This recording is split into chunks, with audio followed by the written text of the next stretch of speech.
Hello everyone, welcome back to this channel पढ़ाकू लोग। My name is CS Payal Popli and हम पढ़ रहे थे क्लास 12th का बिजनेस स्टडीज का एनसीईआरटी बुक। इसमें हमने 6 चैप्टर्स ऑलरेडी फिनिश कर लिए हैं। फिलहाल हमारा चल रहा है चैप्टर नंबर 7 जो कि है डायरेक्टिंग। आई होप आप सभी ने प्रीवियस चैप्टर्स की वीडियोस देख ली होंगी। नहीं देखी हैं तो प्लेलिस्ट का लिंक लिखा हुआ है डिस्क्रिप्शन बॉक्स में, जाके देख लीजिए। 12th क्लास का बिजनेस स्टडीज का पूरा सिलेबस मैं इस चैनल पे पढ़ाने वाली हूँ, सो कोशिश करिएगा कोई भी वीडियो स्किप ना हो। चलिए अब बात करते हैं कि आज इस वीडियो में हम क्या पढ़ने वाले हैं। प्रीवियस वीडियो में हमने पढ़ा था कुछ बैरियर्स के बारे में, ऐसे बैरियर्स जो कि हमारी कम्युनिकेशन प्रोसेस को खराब करते हैं, बीच में उसके डिस्टर्बेंस लाते हैं। और वहां मैंने आपको बताया था कि इन बैरियर्स को रोका जा सकता है, लेकिन उसके लिए ऑर्गेनाइजेशन को कुछ स्टेप्स लेने पड़ते हैं। वो कौन से स्टेप्स होते हैं उनके बारे में आज हम इस वीडियो में बात करने वाले हैं। हम बात करेंगे इम्प्रूविंग कम्युनिकेशन इफेक्टिवनेस टॉपिक के बारे में। इसमें बहुत सारे पॉइंटर्स रहने वाले हैं, हर एक पॉइंट को अच्छे से समझिएगा क्योंकि केस स्टडीज पूछी जाती हैं यहां से। ठीक है, तो चलिए फिर शुरू करते हैं। सबसे पहले तो ये बोलते हैं कि कोई भी ऑर्गेनाइजेशन अगर चाहती है कि उसकी कम्युनिकेशन प्रोसेस अच्छी चले, बढ़िया तरीके से चले, तो उसके लिए बहुत ज़्यादा ज़रूरी होता है उनको सुटेबल मेजर्स को अडॉप्ट करना। और वो सुटेबल मेजर्स होते कौन कौन से हैं, यहां आप देख सकते हैं फ्लो चार्ट में। पहला है clarify the ideas before communication. Second है communicate according to the needs of receiver. Third है कंसल्ट अदर्स कम्युनिकेटिंग। देन है be aware of languages, tone and the content of the message. Convey things of help and value to listeners. Ensure proper feedback. Communicate for present as well as future. Follow up communication and be a good listener. अब इन सब का मतलब क्या है, one by one हम समझेंगे with the help of examples. First point है clarify the ideas before communication. अब ये कोई आजकल में आई हुई कॉन्सेप्ट नहीं है, ये बरसों पुरानी कॉन्सेप्ट है। रिमेंबर बचपन में कैसे हमारे पेरेंट्स हमें बोला करते थे कि कुछ भी बोलना है, बोलने से पहले सोच लिया करो, उसके बाद ही जुबान खोला करो। ऐसा वो क्यों बोलते थे? ताकि हमारे मुंह से ऐसा कुछ भी नहीं निकल जाए जो हमें नहीं बोलना चाहिए। एग्जैक्टली सेम ऑर्गेनाइजेशन के लिए भी बोला जाता है।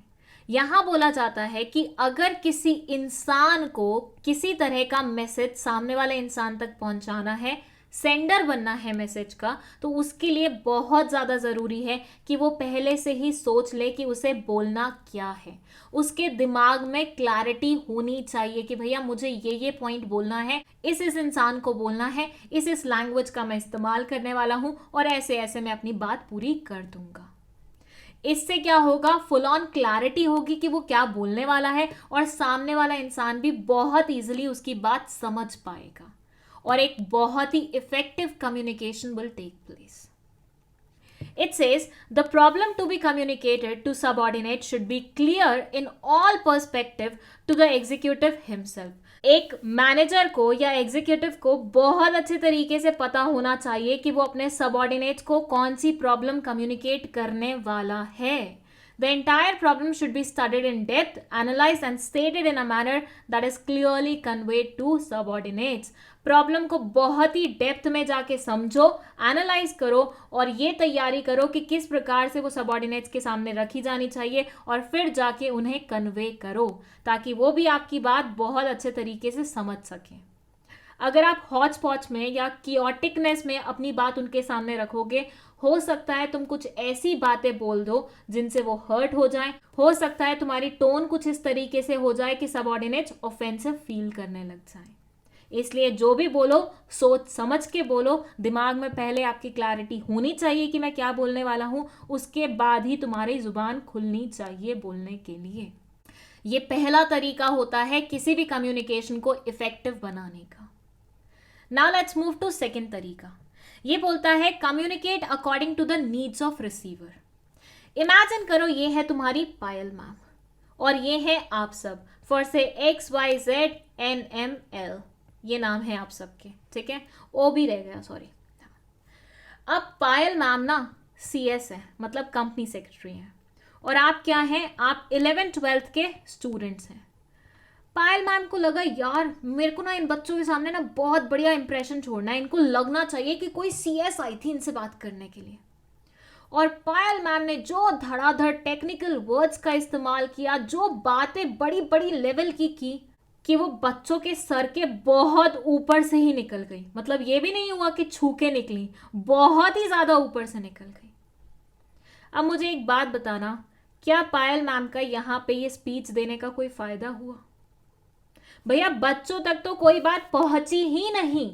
क्यों नहीं पहुंची? क्योंकि पायल मैम को स्टाइल मारना था, उन्हें लोगों को बताना था कि मुझे इतनी नॉलेज है, उन्हें दिखाना था कि मैं कितने सोफिस्टिकेटेड वर्ड्स जानती हूँ, मेरी वोकैब कितनी स्ट्रांग है। And as a result of it उन्होंने इस लैंग्वेज में बात करी कि बच्चे समझ ही नहीं पाए, या इस लेवल की बात की कि बच्चों के समझने की बस की ही नहीं थी। क्या ये इफेक्टिव कम्युनिकेशन हुआ? आंसर है नो। यहां इफेक्टिव कम्युनिकेशन तब होता जब पायल मैम बिल्कुल बच्चों को बच्चों के तरीके से ही समझाती, उन्हें ऐसे समझाती जो इजीली कोई 11th-12th का स्टूडेंट समझ सकता था। उनके सामने ऐसे वर्ड्स, ऐसी लैंग्वेज का इस्तेमाल करती जो ये बच्चे बहुत आसानी से सुन पाते और समझ पाते। तब पायल मैम द्वारा दिया गया स्पीच इफेक्टिव स्पीच या कम्युनिकेशन में काउंट किया जाता। इस पूरे एग्जाम्पल का क्या मतलब समझ में आया आपको? इस एग्जाम्पल का मतलब यह है कि स्पीकर को या सेंडर ऑफ मैसेज को हमेशा ध्यान रखना चाहिए कि रिसीवर कौन है। अगर रिसीवर आपसे ऊंचा इंसान है, सोफिस्टिकेटेड है, आपसे ज्यादा नॉलेज का इंसान है, तो उनके सामने जैसी मर्जी लैंग्वेज इस्तेमाल करो, वो आपकी बात समझ जाएंगे। लेकिन अगर आपको लगता है कि रिसीवर बच्चे हैं, वो आपकी बहुत ज़्यादा हैवी वोकैब नहीं झेल पाएंगे, तो उनसे बिल्कुल बच्चों की तरह ही बात करो। क्योंकि कम्युनिकेशन का असली मकसद ये होता है कि आपकी बात सामने वाले इंसान तक पहुंचनी चाहिए, ना कि कम्युनिकेशन का ये मतलब होता है कि सामने वाले को पता लगे कि तुम्हें कितनी बढ़िया इंग्लिश आती है, या तुम्हारा वोकैब कितना स्ट्रांग है, या तुम कितने नॉलेजेबल हो। इसलिए हमेशा सेंडर को ये याद रखना चाहिए उसका रिसीवर कौन है, और उसको ध्यान में रखते हुए ही उसे अपनी लैंग्वेज और अपनी कम्युनिकेशन पूरी करनी चाहिए। जैसे अगर मान लो कोई फिरंग है और ये आप हैं टोटल देसी इंसान, ठीक है। अब ये फिरंग तो ऑब्वियसली इंग्लिश समझेगा या उसकी जो बेसिक लैंग्वेज होगी वो समझेगा, लेकिन तुम उसके सामने देसी लैंग्वेज में दे धड़ाधड़ डायलॉग मारे जा रहे हो। उसको सुनने में बड़े अच्छे लग रहे हैं लेकिन समझ कुछ नहीं आ रहा। क्या कम्युनिकेशन अच्छा है? आंसर है नहीं। आपको यहाँ पे ट्राई करना चाहिए ऐसी लैंग्वेज इस्तेमाल करने का जो ये सामने वाले इंसान को समझ में आए। नेक्स्ट है कंसल्ट अदर्स। ये क्या बोलता है? वो सुना है ना, एक से भले दो, दो से भले चार। तो ये बस उसी चीज के बारे में बात कर रहा है। ये बोलता है कि जब भी कम्युनिकेशन का आप प्लान रेडी कर रहे हैं, कोशिश करिए ज्यादातर लोगों को उसमें पार्टिसिपेट कराने की, ज्यादातर लोगों को उसमें इन्वॉल्व करने की। क्योंकि जितने लोग इन्वॉल्व होंगे कम्युनिकेशन के प्लान को बनाने में, उतना ही ज्यादा कम्युनिकेशन बढ़िया बनेगा और उतने ही ज्यादा लोगों की जो थॉट्स होंगे, आइडियाज होंगे, वो उसमें इंसर्टेड होंगे, जिसकी वजह से मैक्स टू मैक्स लोग तक वो रीच कर पाएगा, उनको समझ आ पाएगा और वो आसानी से उसे एक्सेप्ट भी कर पाएंगे। सो एक बहुत अच्छा तरीका है लोगों को पार्टिसिपेट कराने का, इन्वॉल्व कराने का, उनसे कंसल्ट करके कम्युनिकेशन प्लान बनाने का। अब भाई देखो, सिंपल सी बात है, अगर लोग इन्वॉल्व होंगे, उन्हें पता होगा कि हाँ इस चीज में इतना है, तो वो समझ भी तो अच्छे से पाएंगे ना, तो अल्टीमेटली इफेक्टिवनेस आ ही जाएगी कम्युनिकेशन में। नेक्स्ट है be aware of languages, tone and content of message. अब इसके लिए एग्जाम्पल लो ऐसे, मानो ये बॉस है किसी कंपनी में, ठीक है, और ये है इसका एम्प्लॉय। अब क्या हुआ कि एम्प्लॉय का ना फोन का बैटरी डाउन था, तो वो स्विच ऑफ हो गया।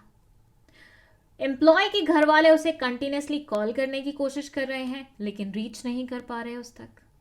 तो उन्होंने क्या किया, उन्होंने बॉस को फोन लगाया। उन्होंने बॉस को बताया कि अनफॉर्चुनेटली एम्प्लॉय के परिवार में किसी इंसान की डेथ हो गई है, तो आप उसे बता दीजिए और उसे घर भेज दीजिए, हम उस तक पहुंच नहीं पा रहे हैं, उसका फोन बंद जा रहा है। अब देखा जाए तो ये बहुत ही सेंसिटिव इशू है। यहां पे बॉस को एम्प्लॉय को ऐसी इंफॉर्मेशन देनी है जो कि एम्प्लॉय का दिल तोड़ सकती है। भाई एम्प्लॉय की फैमिली में किसी की डेथ हो गई है, बॉस को ये बताना है उसे। और पता है बॉस ने क्या किया, बाहर निकले, सारे एम्प्लॉय से थोड़ी थोड़ी बात करते हुए इसको बोलते हैं अरे तुम घर चले जाना, तुम्हारे घर में कोई मर गया। कैसा लगेगा यहाँ पे, सोच के देखो। बॉस ने इतनी सेंसिटिव इंफॉर्मेशन, इतनी क्रूशल इंफॉर्मेशन, इतनी इंटेंस इंफॉर्मेशन ऐसे हवा में दे दी एम्प्लॉय को। ऐसे इंफॉर्मेशन जो एम्प्लॉय का दिल तोड़ सकती थी, इतनी आसानी से बोल दी उसको, और वो भी बिल्कुल इमोशनलेस होके। यहां इस एम्प्लॉय को क्या फील होगा, ये बॉस इतना कितना इनसेंसिटिव हो सकता है, इसमें बिल्कुल इमोशंस नहीं है क्या। अच्छी कम्युनिकेशन बोलती है कि पहले मैसेज का कंटेंट समझिए, फिर ये समझिए कि उस कंटेंट को किस टोन में, किस लैंग्वेज में हमें पेश करना चाहिए। अगर बहुत ही सेंसिटिव इंफॉर्मेशन है तो उसे सेंसिटिविटी के साथ ही डिलीवर करना चाहिए। यहां बॉस को पता चल गया था कि इट्स अ डेथ की न्यूज, तो उसे एम्प्लॉय के पास जाके बहुत प्यार से, आराम से उसे संभालते हुए ये इंफॉर्मेशन उसे देनी चाहिए थी। बट यहाँ पे बॉस ने बिल्कुल उल्टा किया, जिसकी वजह से अब ये एम्प्लॉय इस बॉस की दोबारा रिस्पेक्ट नहीं कर पाएगा और इससे अच्छे से आइंदा कभी कम्युनिकेट नहीं कर पाएगा। नेक्स्ट है convey things of help and value to listeners. भाई देखो, कोविड के बाद से ही ऐसा देखने में आया है कि हर अगला teacher wants to join YouTube. मतलब वो यूट्यूब पे पढ़ाना चाहते हैं ताकि उनकी बात ज़्यादा से ज़्यादा लोगों तक पहुंच सके, विच इज़ वेरी नाइस। बहुत सारे टीचर बहुत अच्छा भी पढ़ाते हैं, जिसकी वजह से बच्चों का फ़ायदा हो जाता है और ये अच्छा प्लेटफॉर्म भी मिल गया है सबको। लेकिन इसी बीच मैंने कुछ ऐसे टीचर्स भी देखे हैं जिन्होंने YouTube को मतलब सिर्फ और सिर्फ अर्निंग का एक जरिया बनाया हुआ है। अब उनके वीडियो से बच्चों का टाइम वेस्ट हो रहा है तो बिल्कुल होए, कोई दिक्कत नहीं है। अब भाई एक डे बिफोर येस्टरडे की ही बात ले लो। एक टीचर हैं, काफ़ी लोकप्रिय भी हैं, वो लाइव आए, ठीक है। उनका मेन मकसद लाइव आने का ये था कि उन्हें रिविजन करानी थी अपने स्टूडेंट्स को। लेकिन जैसे ये लाइव आए ना, मतलब मैंने इनका लाइव बकायदा 20-25 मिनट देखा कि क्या पढ़ा रहे हैं, कैसा कंटेंट है इनका। वो 20 से 25 मिनट में उन्होंने एक भी काम की बात नहीं बोली। मतलब हुल जुलूल बातें, इधर उधर की बातें कि अरे तुमने मेरे इंस्टाग्राम पे वो वाली पिक्चर देखी थी, वो मेरा दोस्त वैसा है, उसके साथ मैं वहाँ घूमने गया था, फिर तुम मेरे उस दोस्त को तो जानते हो, वो उस दिन मेरे लाइफ में भी आ गया था, ये हुआ था, वो हुआ था, ऐसा किया वैसा किया, हमने वहाँ जाके ये मस्ती की। अरे भाई, बच्चों का क्या लेना देना तुम्हारे दोस्तों से और उनके साथ की हुई तुम्हारी मस्ती से। क्या ये तुम्हारी जो 20-25 मिनट की बातें थी उसने कोई भी हेल्प की बच्चों की, कोई भी वैल्यू एडिशन कराया उनकी नॉलेज में? आंसर है नो।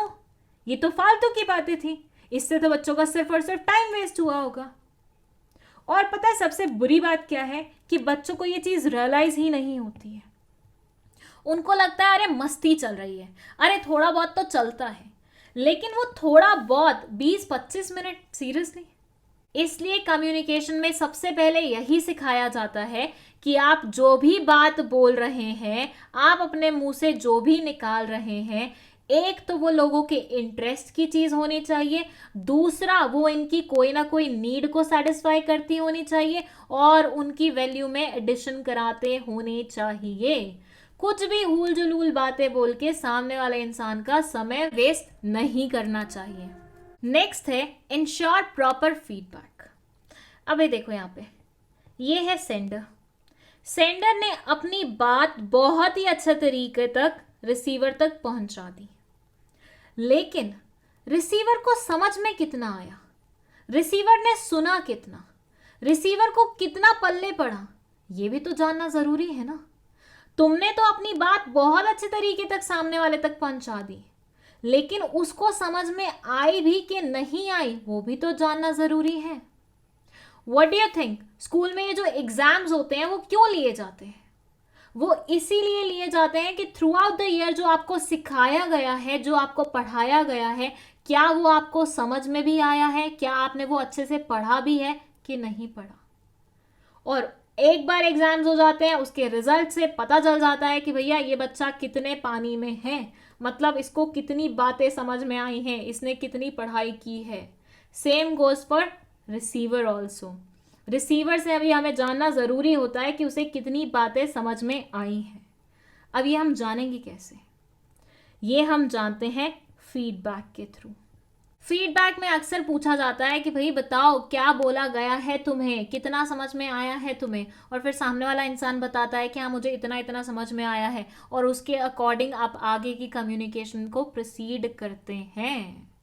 जैसे याद है बचपन में मम्मी आपको कोई इंस्ट्रक्शन देती थी तो फिर आपसे पूछती थी कि बताओ मैंने क्या बोला है, और फिर आप उन्हें बताते थे तो फिर वो आपको करेक्ट करती थी, नहीं मैंने ये नहीं ये बोला है, ऐसा नहीं वैसा बोला है, हाँ हाँ बिल्कुल तुम जो बोल रहे हो मैंने वही बोला है। आई डोंट नो तुम्हारी मॉम से ऐसा करती थी कि नहीं करती थी, बट मेरी मॉम मेरे साथ तो बहुत ऐसा करती थी। वो जब भी मुझे कोई सामान लेने के लिए भेजती थी किसी दुकान पे, या किसी भी आंटी के पास कुछ भी बोलने के लिए भेजती थी, तो पहले अपनी बात बोलती थी, फिर मुझसे पूछती थी कि चलो बताओ मैंने क्या बताया है, बताओ मैंने क्या क्या लाने के लिए बोला है। फिर मैं उनको गिनवाती थी कि आपने ये आइटम बोली, आपने ये बात बोली है। फिर वो बोलती हाँ तुम्हें समझ में आ गया, अब तुम जा सकती हो। ये जो पूछ रहे थे ना वो मुझसे वापस में, वो फीडबैक कहलाया जाता है, जिससे ये कंफर्म होता है कि रिसीवर को कितनी बात समझ में आई है, रिसीवर को कितने पल्ले पड़ी है बात। नेक्स्ट है फॉलो अप कम्युनिकेशंस। ये बोलते हैं कि सेंडर ने रिसीवर को एक बार अपनी बात बोल दी तो उसका काम खत्म नहीं होता है। अगर उस बात में कुछ इंस्ट्रक्शंस थी, कुछ काम था या कुछ एक्शन लेना था रिसीवर को, तो सेंडर को हमेशा ये मेक श्योर करना चाहिए कि वो प्रॉपर फॉलो अप ले रहा है, वो प्रॉपर रिव्यू ले रहा है कि जो भी रिसीवर है उसको बातें समझ में आई हैं, जो उससे काम एक्सपेक्टेड था क्या वो कर रहा है कि नहीं कर रहा है, क्या जो इंस्ट्रक्शंस उसे इशू की गई हैं वो उसे इम्प्लीमेंट प्रॉपरली कर रहा है कि नहीं। सो जो भी आपको बोला जाता है, फिर से आपको बोला जाता है कि आंटी के घर जाना है ये बात बोलने के लिए, ये काम करने के लिए, तो आप क्या वाकई में आंटी के घर गए हैं कि नहीं गए हैं, वापस आ गए हैं तो क्या बात बोल के आए हैं कि नहीं बोल के आए हैं, ये सब फॉलो अप में आ जाता है। सो इफेक्टिव कम्युनिकेशन हमेशा रेगुलर फॉलो अप लेने में बिलीव रखता है। नेक्स्ट है बी अ गुड लिसनर। अक्सर ऐसा बोला जाता है कि जो अच्छा कम्युनिकेटर होता है वो अपनी बात बहुत अच्छे तरीके से सामने वाले इंसान तक पहुंचाता है, बट द रियलिटी इज कि ये पूरा सच नहीं है। पूरा सच ये है कि एक अच्छा कम्युनिकेटर जितने अच्छे से अपनी बातें सामने वाले इंसान तक पहुंचाता है, उतने ही अच्छे से सामने वाले इंसान की बातें सुनता भी है। तो कम्युनिकेशन में सिर्फ बोलना नहीं आता है, बल्कि सुनना भी आता है। इसमें सिर्फ मुंह का इस्तेमाल नहीं करना होता, बल्कि कानों का भी इस्तेमाल करना होता है। सो अच्छा कम्युनिकेटर अगर किसी इंसान को बनना है या अपने द्वारा की गई कम्युनिकेशन को इफेक्टिव कम्युनिकेशन कहलाना है, तो उसके लिए ज़रूरी है कि ना सिर्फ आप अच्छा बोलें, बल्कि आप अच्छे से सुने भी सामने वाले इंसान की बात। क्योंकि भाई कोई इंसान अगर आपसे क्वेश्चन पूछ रहा है, आपने अच्छे से सुना ही नहीं, तो आप आंसर प्रॉपरली कैसे दोगे उस चीज़ का। सिंपल सी बात है ना। बीइंग अ टीचर, अगर कोई स्टूडेंट मुझसे कुछ पूछ रहा है बट मैं सोच रही हूँ कि मैंने बहुत अच्छे तरीके से समझाया है विदाउट ए स्टूडेंट के डाउट सुनने के, तो क्या मैं अच्छी कम्युनिकेटर कहलाई जाऊंगी? आंसर है नहीं कहलाई जाऊंगी। तो बोलना जितना इंपॉर्टेंट है, सुनना उतना ही इंपॉर्टेंट है अच्छे कम्युनिकेशन के लिए। नेक्स्ट और लास्ट है हमारा communicate for present as well as future. अब ये एक अनदर मिथ है कम्युनिकेशन को लेके। लोगों को लगता है कि कम्युनिकेशन सिर्फ हम आज की नीड सेटिस्फाई करने के लिए कर रहे हैं, आज की हमारी जो नीड्स हैं वो मीट हो जाए, बस उसके लिए हम कम्युनिकेशन कर रहे हैं। बल्कि हमेशा कम्युनिकेशन का गोल होना चाहिए कि वो फ्यूचर नीड्स पे भी फोकस करें, एंटरप्राइज का जो फ्यूचर का नीड है उस पे भी फोकस करें, सिर्फ आज के लिए कम्युनिकेट ना करता हो, फ्यूचर नीड्स को ध्यान में रखते हुए कम्युनिकेशन होनी चाहिए। And that's it. Effective communication के लिए ये सारे स्टेप्स अपनाने बहुत ज़्यादा ज़रूरी होते हैं। इसी के थ्रू कोई भी ऑर्गेनाइजेशन बढ़िया तरीके से अपनी कम्युनिकेशन कर सकता है। एंड ये वीडियो यहीं पे ख़त्म होती है। अगर वीडियो पसंद आई है तो लाइक का बटन दबा दीजिए, इसे अपने दोस्तों के साथ शेयर कर लीजिए और चैनल को भी सब्सक्राइब करते हुए जाइएगा। With that let me tell you people this कि डायरेक्टिंग चैप्टर भी यहाँ पे अब ख़त्म होता है। अब नेक्स्ट वीडियो से हमारा कंट्रोलिंग चैप्टर स्टार्ट होगा। 12th क्लास के नोट्स अगर आप लोगों को चाहिए तो उसके लिए आप व्हाट्सएप इंक्वायरी कर सकते हैं, नोट्स पेड रहने वाले हैं। अगर आपको कोई भी डाउट है आप कमेंट सेक्शन में मेंशन कर सकते हैं। And that's it, thank you so much for watching this video.